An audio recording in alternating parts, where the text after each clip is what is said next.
I always thought the strangest thing about my building was how the elevator button skipped from 12 to 14, as if 13 never existed. But last night, as I was coming home late, alone and exhausted, the elevator glitched.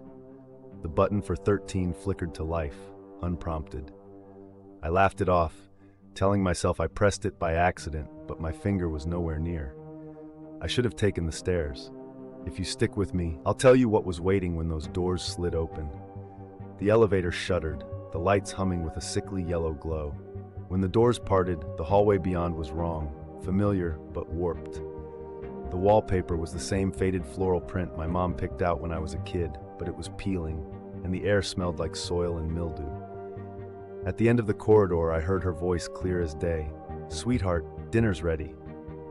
My heart stopped. Mom's been dead 5 years. I told myself it was a trick of memory, a product of grief and exhaustion.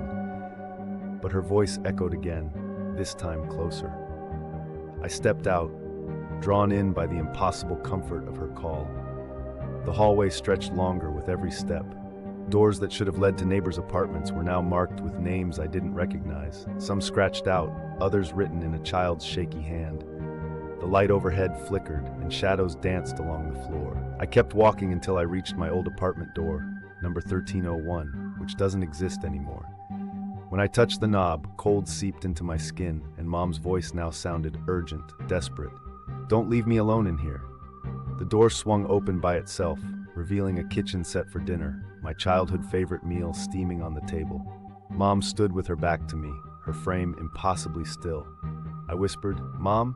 She turned, and her face was a blur of shifting features, eyes hollow, and mouth stretching in a silent scream. The walls trembled, closing in. I ran back to the elevator, jamming the close button until the doors finally shut. As I descended, a whisper crawled through the crack. "You'll come back when you forget she's gone."